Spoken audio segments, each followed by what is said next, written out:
Thank you, Father. Thank you, Jesus, sa pag-iingat mo sa araw-araw, Lord, through your daily devotion. And I pray that every day, Lord, na makakita kami ng katotohanan na dapat naming isabuhay.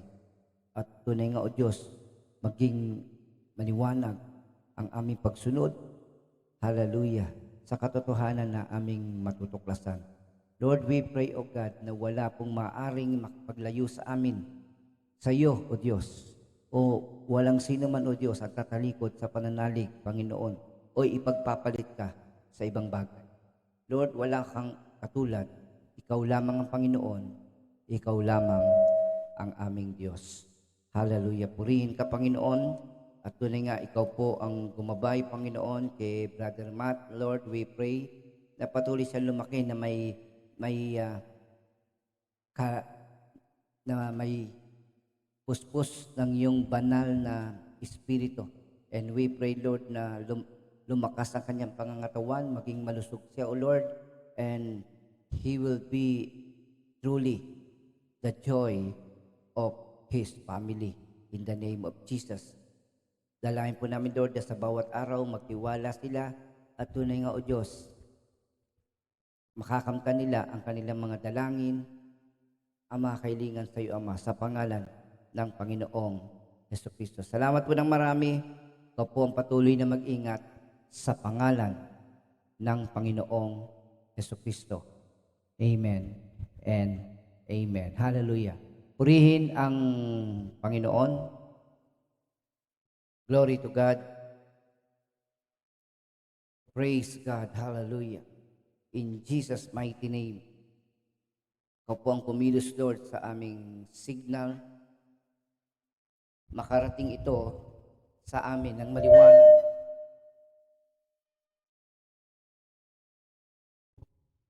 Sa pangalan ng Panginoon Kristo. So pag-uusapan natin ngayon is the Colossian heresy. No? Pag sinabi nating heresy, ito yung mga maling kaisipan, maling paniniwala. No? Ito po ang naging issue sa mga taga-Colossus. Na merong isa or mga tao na nakaka-impluwensya sa kanila at sa halip na mailapit sila sa Panginoon ay naida-divert yung kanilang pananalig, no? Minsan kahit tayo sa ating buhay, when we put too much emphasis, for example, in worship, no? Yung worship is our expression to our God, no? Yung expression ng pasasalamat, expression ng ating pagpapasakop, pagsamba at pagpupuri sa ating Diyos. Ngayon, kung nangyari, sa halip na kay Kristo, doon ka nagtiwala sa pagsamba, then nagiging mali na yung way. Minsan, ang naglalapit sa atin na pagsamba ay maaari ding maglayo sa atin sa Panginoon sa Kristo. Ano ibig sabihin nito? When we put too much trust in worship. Kaya sa halip na nasabi nga, lumapit sa Panginoon, ay sasamba ka na lamang, magpupuri ka, isipin mo, mawawala na problema mo, isipin mo, gagaling ka na. No, amen. Kaya tayo gumaling, kaya tayo naligtas, dahil sa pananalig natin sa Panginoon. And worship is one way to connect, one way to worship, to give thanks to our God, to express ourselves to the Lord. Kaya tandaan niyo po yan, mga kapatid. So, dito nangyayari ngayon, yung tinatawag nating Colossian heresy. Unang-una, mag-ingat kayo sa mga maling filosofiya, no? Warning against philosophy. Ano ba yung philosophy na sinasabi nila? No? Hindi po ito pilosopo. It is the study of the fundamental nature of knowledge, reality, and existence, especially when considered as an academic discipline. Ito yung tinatawag nating mga school of thoughts, na kung saan yung nabunga ng malalim na pag-aaral ng buhay. No? Another literal meaning of philosophy is the love of wisdom. Yan. Pag nagsalita ang mga philosophers, mukhang hindi to hugot, kundi talagang naging bunga ng kanilang experiences, pag-aaral patungkol sa tao. Ang sabi dito, masama ba ang philosophy? Not all. Hindi lahat. pinag-uusapan lang natin kung minsan sabi nga natin ay yung hindi ayon sa kalooban ng Diyos o hindi ayon sa katotohanan ni Kristo. For example, ito tawag nating karma. Ano yung karma? Pag sinabi natin karma, ibig sabihin kapag may nagawa ka mali, meron itong kaparusahan, meron itong kabayaran, no? Consequences, tawag natin doon. So, if you believe in karma, ibig sabihin, you denied that God forgives us, no? And cleanse us from all unrighteousness. So, para sa iyo, pag nagkasala ka, may parurusahan ka sa ibang pamamaraan. Okay? Magsasuffer ka. Ang problema nito, ang karma ay hindi maayon sa tinatawag nating biyaya ng Diyos. Nakakalungkot na may mga taong naniniwala sa karma. Ang problema, yung kasalanan nila, hindi nila malaman kung hanggang kailan sila magsasuffer. Naintindihan niyo po?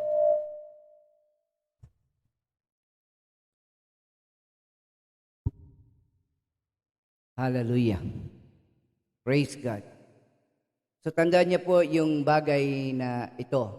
Kaya ngayon, nasabi ni Pablo sa verse 8, mag-ingat kayo upang hindi mabihag ninuman sa pamagitan ng walang kabuluhan at magdarayang aral at hindi nasasalig kay Kristo, kundi sa sabi-sabi na matatanda at sa mga tuntunin ng sanlibutan. Kumisan po mga kapatid, meron tayong tinatawag na, kung alam niyo po yung New Age Movement. Ano yung New Age Movement? Ito po yung blending, yung pagsasama-sama ng tinatawag nating spiritual belief ng Europe, ng silangan, at ng tinatawag nating Asian. Okay? Yung silangan, sabi nga natin ng Europa, yung Western civilization. No? Lahat na nasa Western and then tayo nasa Eastern. No? Ano ibig sabihin nito? Kaya nga mga kapatid, maraming New Age ngayon, philosophy, na akala natin tama. Okay? For example, yung tinatawag nating art of yoga, no, yung meditation ng mga Indians, and then yung prayer. Hello. So, pinagsama yung dalawa. Itinatawag nating discipline of the mind and then yung spirituality. Na sa biglang tingin, akala mo ay tama. Okay? So, even maraming mga pelikula inspired by the New Age movement, katulad ng Star Wars. No? May the force be with you. So, ibig sabihin, merong natural forces na kumikilos sa paligid, na tumutulong sa mabuti, at may mga masama din. Okay? So, these things, minsan nakakalungkot, pinapanood lang ng tao, but later pinaniniwalaan na. Ulitin ko, pinapanood lang, minsan pinaniniwalaan na. At kung minsan, napapansin natin na para tayong nasa pelikula na. Di mo na alam kung ano yung totoo at ano yung hindi. Kaya sabi dito, mag-ingat kayo upang hindi mabihag ninuma sa pamagitan ng mga sumusunod. Tandaan niyo mga kapatid, ang sabi nga sa English, see to it that no one takes you captive. The word captives means, pwedeng kahalintulad dito ang salitang kidnap. No? Ang salitang hostage, you could be hostage by this philosophy. Ibig sabihin, ika-capture ka, i-overcome ka, pasusunurin ka nito. No? Instead na kay Kristo, ito ngayon ang susundan mo at lalayo ka sa Panginoon. So sa ngayon, sabi nga natin, paano mo natin malalaman to? Number one, these are according to human tradition. This philosophy are empty and deceit. Walang laman, walang truth dito. Another thing, sabi nga natin, galing to sa human tradition. Another thing, to the elemental spirits of the world and not according to Christ. Ang pinaka punto dito, kontra ito sa ating Panginoong Jesucristo. Kaya sabi nga ng ibang version, take care, lest there be someone who leads you away as prisoners by means of his philosophy and idle fancies, following human traditions and the world's crude notions instead of following Christ. Kaya nga ho mga kapatid, minsan, even Christian churches, gusto nilang bumalik sa Jewish tradition. Gusto nilang sundan yung way ng Old Testament na kung saan pinalaya na sila ng Panginoon and yet gusto pa nilang bumalik. Okay? So, 2 Timothy chapter 2 verse 24, ang sabi dito, hindi dapat makipag-away ang lingkod ng Diyos, sa halip dapat siyang maging mabuti sa pakikitungo sa lahat, mahusay at matyagang guro. Ito sabi ni Pablo, pagdating sa mga bagay na ito.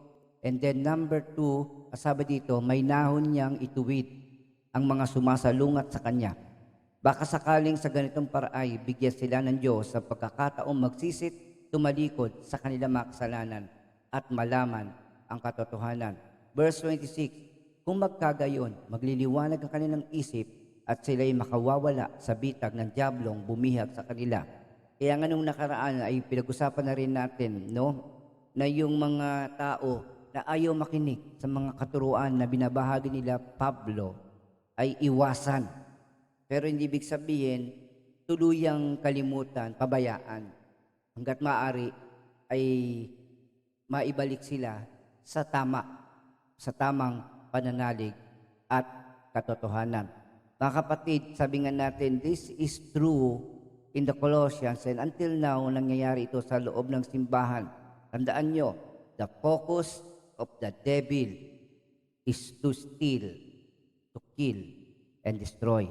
Kung naalala nyo po yung tinatawag nating mga baboy na kung saan yung legion na lumipat sa mga baboy na yon. So marami nagtataka bakit nag-request siya kay Jesus Christ na lumipat na lang sa mga baboy. Bakit hindi na lang siya pabayaan, paalisin na lang. But no, kahit sa masasamang espiritu, ang desire nila, ang kanilang goal, gusto nilang ma-meet. Kaya nga nung oras na yun, nangyari? Nang lumipat yung masasamang espiritu, what happened? Pumasok sila sa mga baboy at ang nangyari sa mga baboy, tumalon sa bangin. See? So ultimately, gusto nilang patayin ang mga anak ng Panginoon. Gusto nilang sirain ang pananalig ng mga to. Gusto nilang mawala ang focus ng mga anak ng Diyos sa Panginoong Jesucristo. Amen? Kaya sabi dito, paalala uli, beware, take care, lest there be someone who leads you away as prisoners by means of his philosophy and idle fancies, following human traditions and the world's crude notions instead of following Christ. Marami pong paniniwala, filosofiya sa mundong ito. Marami totoo, pero marami din ang kasinungalingan at taliwas sa katotohanan ng Panginoong Jesucristo. Okay? So nakakalungkot isipin that sometimes we know that Jesus alone is the only way, the only truth, and the only life. No one can come unto the Father but through Him. Ang nangyayari nga lang, kahit ngayon may mga tao na nadadivert ang kanilang paniniwala, no? Nadadivert ang kanilang paningin sa from the spiritual to material things, no? Kaya nga may mga gawain na kung saan instead of focusing on Christ ay nadadivert sila sa kayamanan, sa wealth. So we call this prosperity gospel, no? Sa prosperity gospel, wala kang problema. Hindi ka bibigyan ng Diyos ng problema, ang buhay mo ay sasaya, yayaman ka. So kapatid, sabi nga natin, this is the kind of deception.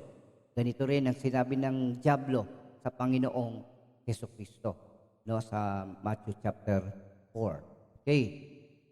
Tandaan niyo mga kapatid, wala nang ibang daan, wala nang ibang tagapagligtas, tanging ang Panginoon Jesucristo at sapat na ang Panginoon. Sapagkat ang buong kalikasan ng Diyos ay na kay Kristo nang siya'y maging tao. So nakita natin, nakilala natin, at sabi nga naranasan natin ang kabutihan loob ng ating Diyos. For in Him, in Christ, dwell all the fullness of the Godhead bodily.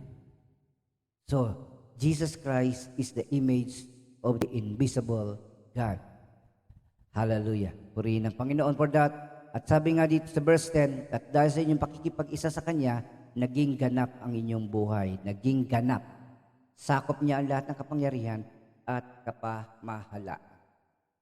Kaya nakakalungkot tayo na maraming gawain ngayon, no? So be very careful, no? Not all saying that they are Christians, they are genuine. Kahit po mga gawain, kahit sabi mo Christian Fellowship pa ang dulo ng pangalan yan, o Christian Church yan, you have to check on their belief, yung kanilang paniniwala. At kapag nagkaroon ng tinatawag nating conflict, then makikita nyo yung deception. Okay?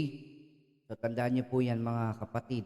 Not everyone who say they are Christians are truly Christian. Not all churches, mga nagkiklaim na Christian ministry ay Kristiyano. Kaya tandaan niyo po yung mga bagay na yan.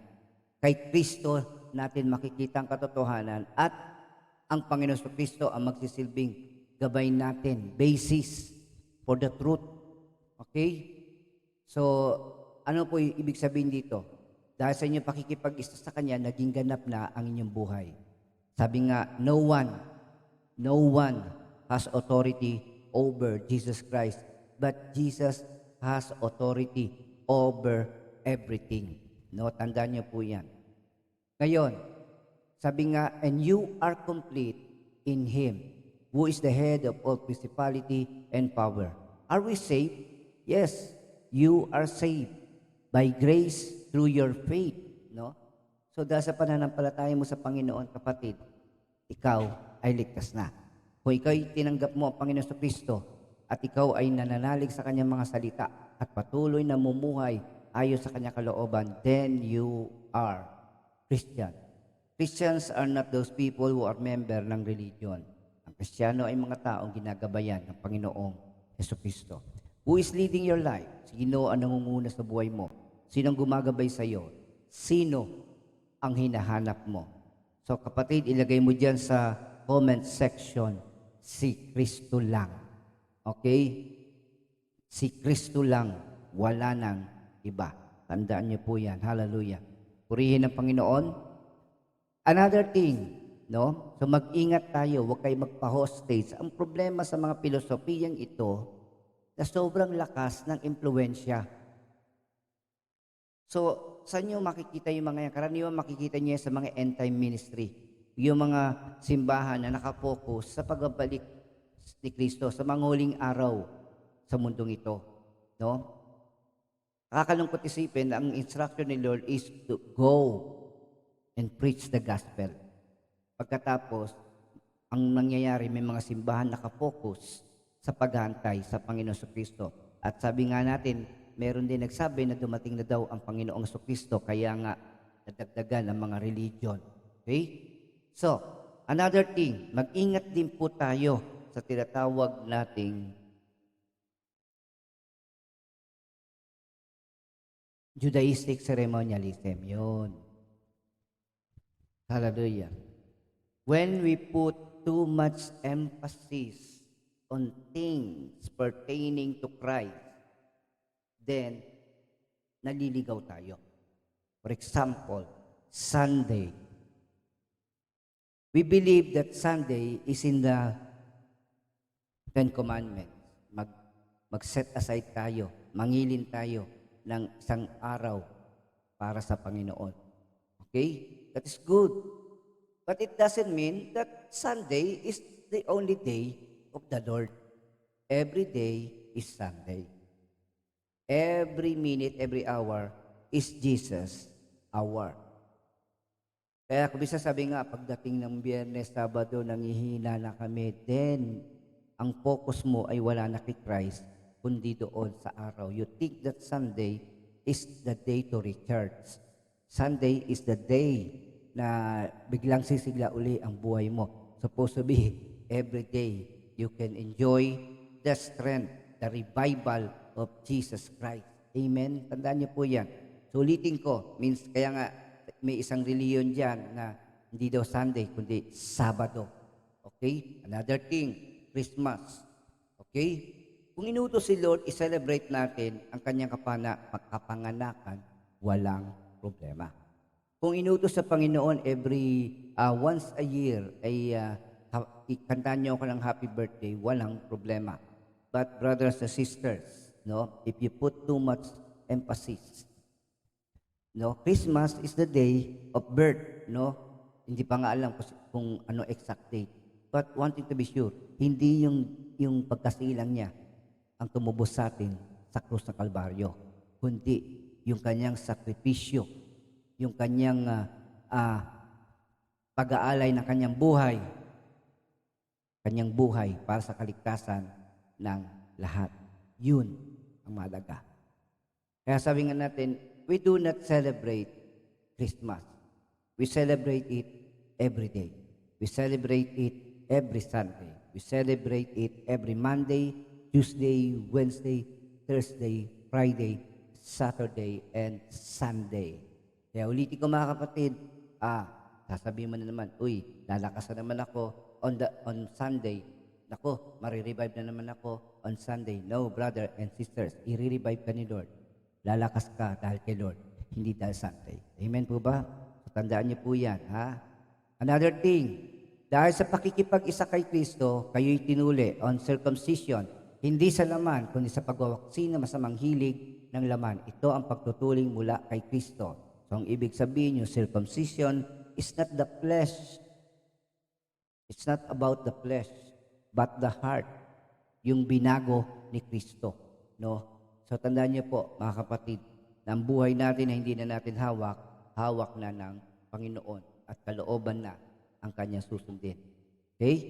Sabi dito, another thing, even baptism, nang kayo'y bautismuhan, nalibing kayong kasama ni Kristo at muling nabuhay na kasama niya dahil sa inyong pananalig sa kapangyarihan ng Diyos na muling bumuhay sa Kanya. So yung tinatawag nating baptism, ito yung paglulubog sa atin sa tubig at ito'y ginagawa lang isang beses. Dalawa, ang paglulubog ay ibig sabihin kamatayan sa kasalanan, kamatayan sa mundong ito at yung pag-ahon, yun ang pagkabuhay na muli. Sabi nga natin, ngayon, sabi nga, Christ now living in me. Christ now living in you. So tandaan niyo po, yan ang tinatawag nating baptism. Not the day na nilubog ka, kundi the day that you surrendered. No, kung hindi naman totoo ang ating pananalig at pagpapasakop sa Diyos, kahit ilang beses ka bautismuhan, wala itong epekto sa iyo. Amen? Another thing, sabi nga, kayong mga hinti na dating patay dahil sa kasalanan ay muling binuhay ng Diyos na kasama ni Kristo. Pinatawad niya tayo sa ating mga kasalanan. So, therefore, I am crucified with Christ. Therefore, I no longer live. It is Christ now living in me. Si Kristo na ang nabubuhay sa akin. Si Kristo na ang focus, sentro ng aking buhay. Verse 14, pinawalang bisa ang lahat ng kasulatan laban sa atin, pati mga pananagutang kaugnay nito, pinawi niya ang lahat ng ito nang ipako sa krus. So, ibig ba sabihin ito, hindi na natin susundin sa 10 utos? No, amen. Supposed to be, mas naiintindihan natin ang pagsunod dahil sa ating pananalig kay Kristo. Ulitin ko mga kapatid, nawalan ng kapangyarihan ng kautusan na pag sinuway mo ay muli kang masasadlak sa kapahamakan.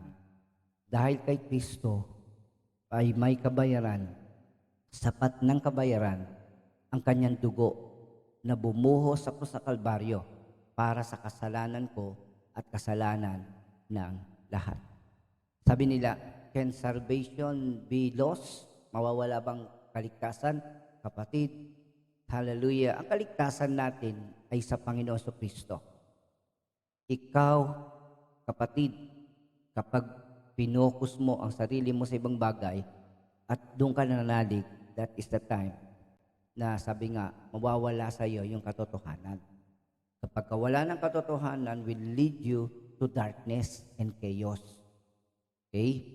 So pinipili mo. But God is good. God is gracious. Na kapag ikaw ay namumuhay kay Kristo, alam mo ang tama at mali. Amen? So read the Bible and be constant connected to the Lord through His Word. Tandaan niyo po yan. Hallelujah.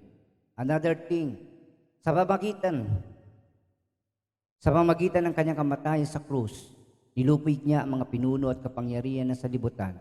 Ang mga ito ay parang mga bihag na kanyang pinarada sa madla bilang katunayan ng kanyang pagtatagumpay. Nagtagumpay na ang Panginoon.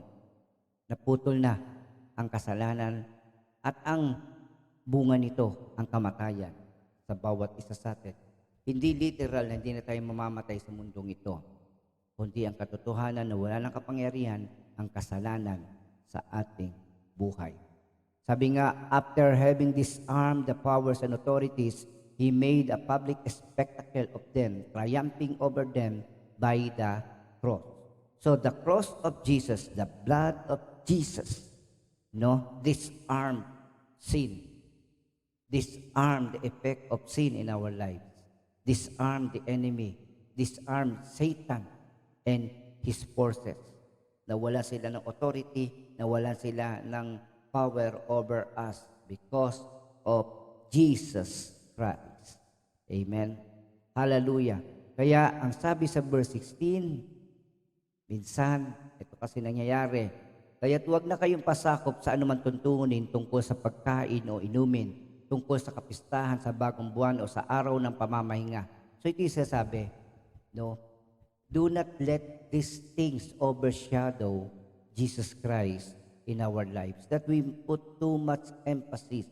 Unang-una sa pagkain, huwag ka kakain ito kainin mo, bawal to, ito inumin mo, tungkol sa kapistahan, tungkol sa mga araw ng pamamahinga, yung mga pista, sinasabi nila, kahit yan ay Jewish, kahit yan ay non-Jewish o pagan, sabi nga natin kapatid, these things are only, sabi nga natin, hindi ito ang Panginoon Kristo.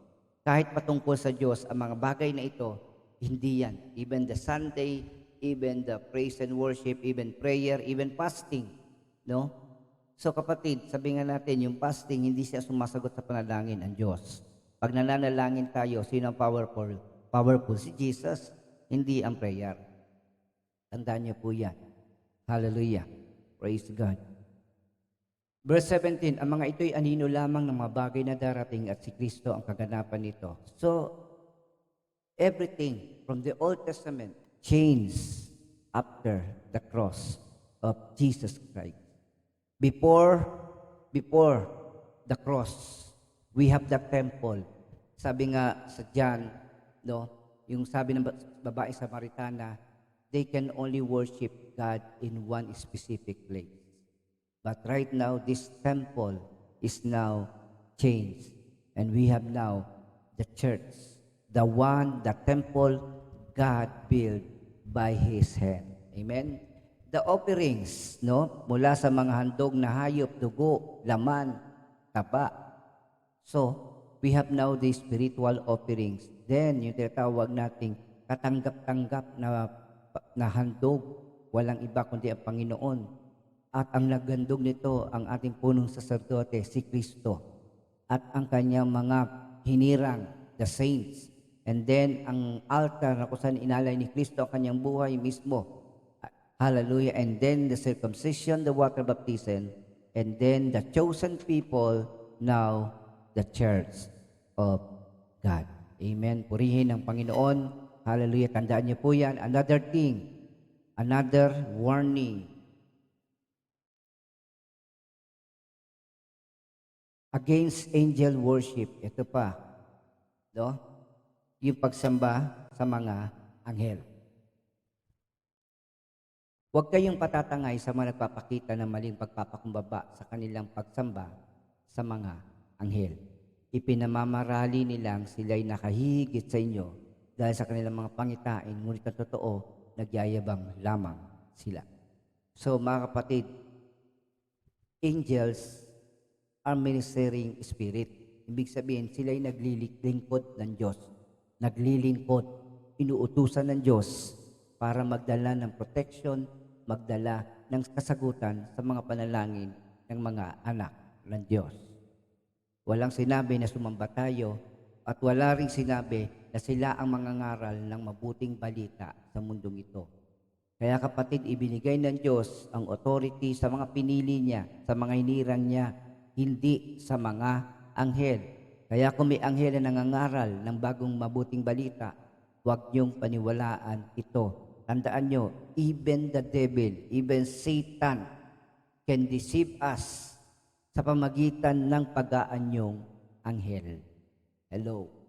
Kaya mag-iingat tayo sa mga bagay na ito. And then, sasabi dito, pinamamarali nila, pinagmamalaki nila na sila'y nakahigit. Kami, may anghel dito. Kami, kinausap ng anghel ng Diyos. Kaya wala kayo sinabi. No? Ang aming sinasabi, wala na sa Biblia. Saan to galing? Doon sa salita ng anghel. Doon nakakalungkot. At paano nyo malalaman na hindi yan kalooban ng Diyos? Because they conflict. Nagko-conflict yan sa truth. Tandaan nyo, only the truth will establish you, but false doctrine will shaken you. No? Ito yung patotoonan sa nating kapatiran ng medyo pansamantala siyang nailigaw ng maling katuruan, naka-epekto to sa kanyang relationship. Instead na maging isa, parang naging isa lang siya, no, na naniwala sa bagay na yon. Kapatid, naniniwala tayo, when we have the truth, no, it will build relationship, not isolate you. Tandaan nyo yan. Sabi ng verse 19, hindi sila napasasakop kay Kristo na siyang ulo at may kapangyarihan sa buong katawan na nagkakaugpong-ugpong sa pamagitan ng mga kasukasuan at mga litid. Siya ang nangangalaga at nagpapaunlad nito ayon sa pag-unlad na nilalais ng Diyos. So tandaan niyo po mga kapatid, Jesus is the reason, no, na tayo ay binuo. Si Kristo ang dahilan, kaya tayo ay naririto, humahayo, nagpapayag ng mabuting balita. Let us be the true Christ body na tunay nga magsasagawa ng kanyang kalooban. So ulitin ko mga kapatid, yung mga bagay na yon are anyo lang, pero si Lord mismo ang kaganapan, no? Yung kahit sabi nga natin, hindi magbabago ang buhay mo kahit ilang beses ka magpabautismo. Tanging ang pakikipag-isa mo kay Kristo ang magbibigay sa iyo ng bagong buhay. Mag-ingat din tayo sa tinatawag nating asceticism o yung extreme self-discipline. No? So, yung para sa kanila, yung mga bagay na ginagawa nila ay pansarili, no, legalistic, no, hindi nila matanggap na malaya na sila at pinatawad na sila. So gagawa pa rin sila ng mga bagay na magpapalinis sa kanila o magsisigura, parang naniniguradong ligtas. Okay? Tandaan nyo, you have been saved by grace through faith. Biyaya ng Diyos ang dahilan ng ating kaligtasan sa pamagitan ng ating pananalig kay Kristo Jesus. Sabi ng verse 20, namatay na kayong kasama ni Kristo. Wala na sa kapangyarihan ng mga espiritong naghahari sa sanlibutan ito. Bakit pa kayo sumusunod sa mga lituntunin tulad ng 1, huwag hawak nito, huwag titikim niyan, huwag hihipo niyon. Kapatid, these are the old ways. This is the old belief na natuklasan at napatunayan hindi makapagliligtas ng tao. Kaya nga ang kapangyarihan ng kasalanan ay nandoon sa batas at ang bunga nito ay kamatayan sa sinumang susuway. No? Kaya nga the Lord gave us a better covenant, ang mas mabuting tipan ngayon. No? Anong pinag-usapan natin kahapon? Christ in you. Muli nyo ilagay yan sa inyong comment section. Christ, Jesus Christ in me. Jesus Christ is living with me. Jesus Christ is in my life, no? Jesus Christ in me. Yan ang lagi nyo i-claim, lagi nyo iisipin, lagi nyo ilagay sa puso nyo ng Diyos ay hindi malayo. Ang Diyos ay kasama natin. Siya nagsabi, hindi ko kayo iiwan. No? Hindi niya tayo iiwan. Tandaan niyo po yun, mga kapatid. So, when you're alone, when you're weak, kung naiisip mo na walang pag-asa, kapatid, si Kristo ay sumasa iyo. Kausapin mo siya, manalangin ka. Amen? Ang sabi dito, kaya nga kapatid, we do not have rules in the church. Bawal to, bawal yan. Ang pinag-uusapan natin dito, katulad ng damit. No?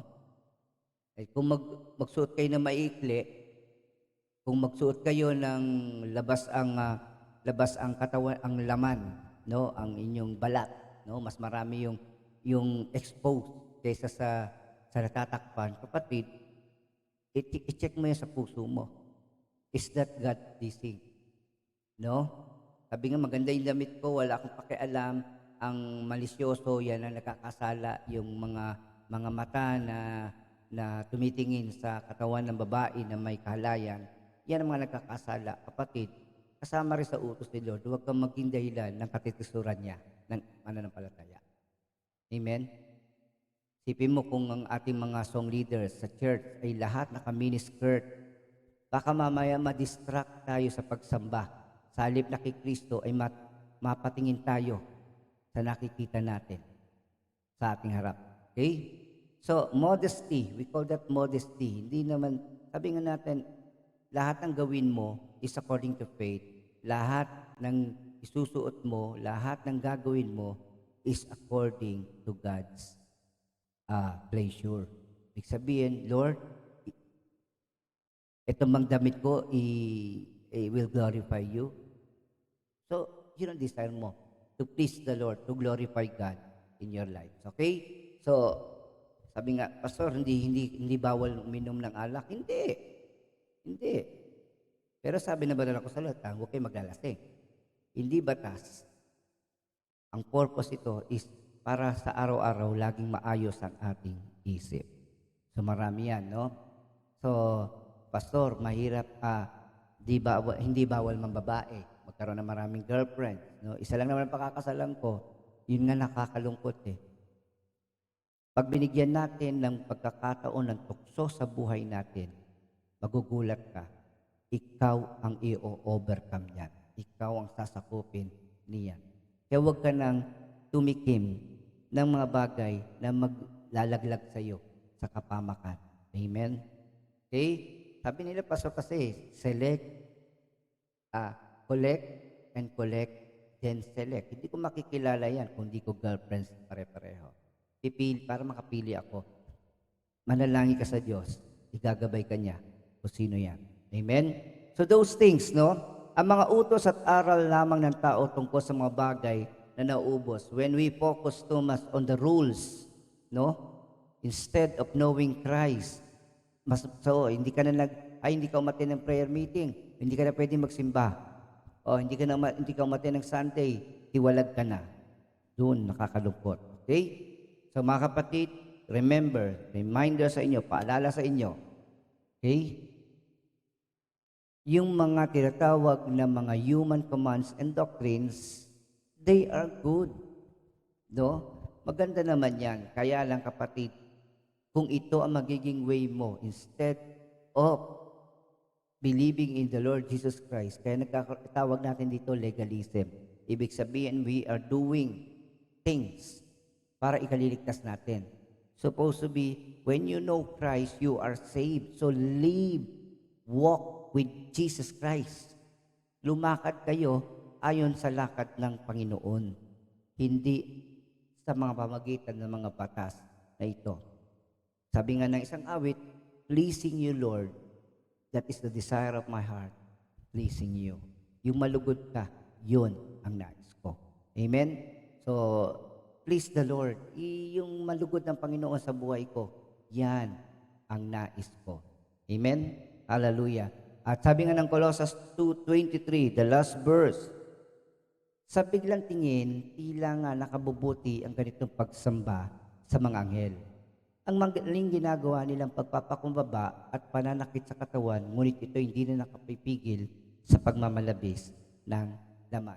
For example, yung mga strict religious ceremony o mga action katulad ng prayer and fasting, no? Kapag self-glorification na ito, then it's wrong. No? But when you do it for the purpose of Christ, then it is pleasing to our God. Hallelujah. Sabi nga dito, these have a veneer of wisdom but cannot bring about true holiness. No? Legalism substitutes a list of rules that seem helpful until a circumstance outside the rules is faced. Mysticism gives the illusion of spirituality, but it perverts this understanding of God and His will. Submission to the belief, ascetic lack peace with God because they reject the forgiveness of sin that comes only by faith in Jesus. Beware of the legalism, beware of the mysticism, beware of the ritualism and the asceticism that have crept into evangelical Christianity. Nakakalungkot that even that elect the churches, some of them are being confused and cheated by the enemy through this thing. Tandaan niyo po yan. Kaya kapatid, hallelujah, kumusta ang buhay mo? Tayo ay kompleto na. We are all complete in Christ. Amen? Kompleto na ang ating kaligtasan. Hindi mo na kailangan magbayad sa kasalanan. Ito'y binayaran na ng Panginoon. Magwawakas tayo sa isang katanungan. Kumusta ang buhay mo, kapatid? Basahin natin yan bilang mga anak ng Diyos. Kumusta ang buhay natin? Ito ay galing sa aking kaklase.